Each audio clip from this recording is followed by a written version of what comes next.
బ్రహ్మపుత్ర పై China జల యుద్ధం మనకు తెలుసు. మనందరికీ బ్రహ్మపుత్ర నది చైనాలో ఎక్కువ భాగం ఉంది, మరి మన భారత్లో కొంచెం తక్కువ భాగం ఉంది. కానీ ఎప్పుడు కూడా కుటిల బుద్ధికి నిదర్శనమైన చైనా ఎప్పుడు ఏదో ఒక రకంగా భారత్ను ఇబ్బంది పెడతానికి ట్రై చేస్తూనే ఉంటుంది. కానీ వాళ్ళకి తెలవదు ఏంటంటే భారత్ ఇక్కడుంది ఎవరు? ప్రధాని నరేంద్ర మోడీ. మరి అక్కడ చైనా ఆటలను సాగనిస్తారా? అస్సలు సాగనివ్వరు, డౌటే లేదు. వాళ్ళు ఏదన్నా చేస్తే దానికి పర్యవసానంగా ఏం చెయ్యాలో, వాళ్ళు చేయబోయే కీడుని మరి తప్పించుకుని ఏ రకంగా ముందుకెళ్లాలో భారత్కి కూడా బాగా తెలుసు.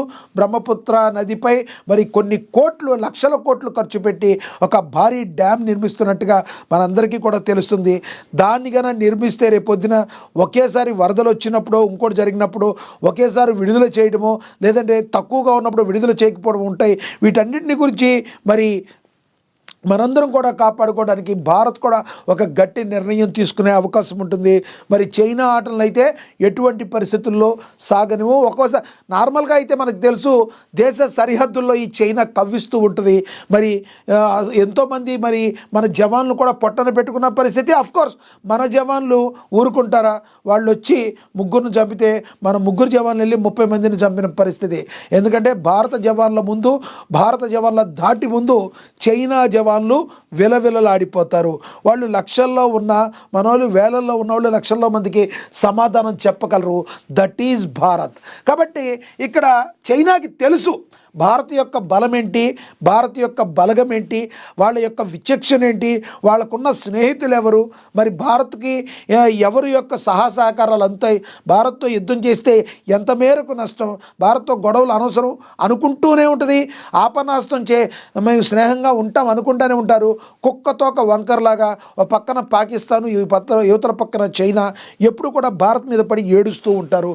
దానికి ఉదాహరణే మరి ఈ రిజర్వ్ ఎవరు చూద్దాం. పొరుగు దేశం చైనా మరోసారి తన కుటిల బుద్ధిని ప్రదర్శిస్తుంది.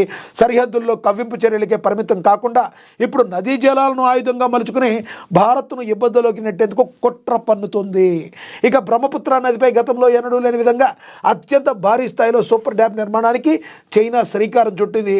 సుమారు 14.5 లక్షల కోట్ల భారీ వ్యయంతో మరి టిబెట్ స్వయం ప్రతిపత్తిలో మరి ఇది చేస్తుంది చైనా.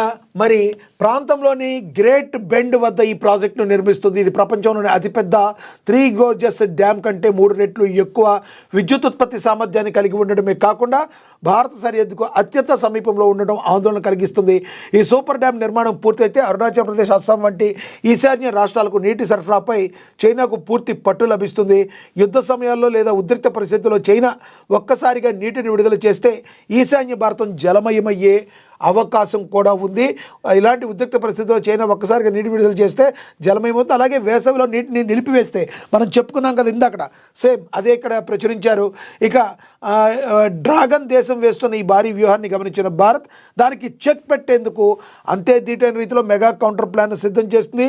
కేంద్ర ప్రభుత్వం అరుణాచల్ ప్రదేశ్లోని అప్పర్ సియాంగ్ జిల్లాలో సుమారుగా 11,000 మెగావాట్ల సామర్థ్యంతో ఒక భారీ జల విద్యుత్ ప్రాజెక్ట్ని నిర్మించాలని నిర్ణయించింది. ఈ ప్రాజెక్టు ద్వారా చైనా వైపు నుంచి వచ్చే ఆకస్మిక వరదలను అడ్డుకోవడంతో పాటు నీటిని నిల్వ చేసే భారీ రిజర్వాయర్ను కూడా ఏర్పాటు చేయనున్నారు. చైనా నిర్మిస్తున్న సూపర్ డ్యామ్ వల్ల కలిగే దుష్ప్రభావాలను ఈ ఇండియన్ ప్రాజెక్టు సమర్థవంతంగా ఎదుర్కోగలదని జలశక్తి శాఖ నిపుణులు భావిస్తున్నారు. ఈ వ్యూహాత్మక నిర్మాణం ద్వారా అటు విద్యుత్ అవసరాలు తీరడమే కాకుండా ఇటు నదీ జలాలపై భారత సార్వభౌమాధికారాన్ని కాపాడుకోవచ్చని ప్రభుత్వం యోచిస్తుంది. సరిహద్దుల్లో చైనా చేసే ప్రతి కదలికపై భారత్ నిఘా పెంచుతూనే ఉంది. ఈ జలయుద్ధంలో పైచేయి సాధించేందుకు వేగంగా అడుగులు వేస్తుంది. That is Bharat.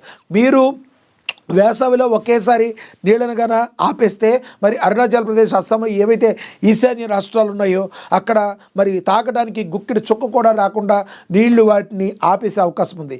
అదే మనం కూడా ఈ 11,000 పెట్టి మెగావాట్ల సామర్థ్యంతో భారీ ప్రాజెక్టు నిర్మించడం ద్వారా మనం అవసరమైనప్పుడు నీటిని ముందుగానే నిల్వ చేసుకోవచ్చు. నీరు ఉన్నప్పుడు మరి వాళ్ళు గన నీరు లేని సమయంలో లేదా వర్షాలు వచ్చిన సమయంలో ఒకేసారి నీటిని వదిలితే దాన్ని ఎదుర్కొనే డ్యాంలోకి మరి నీళ్ళని తీసుకెళ్ళి నిలుపుకోగల సత్తా కూడా ఉండేటట్టు మరి కేంద్ర ప్రభుత్వం ఈ రకంగా అడుగులు ముందుకేయటం మరి శుభ పరిణామం.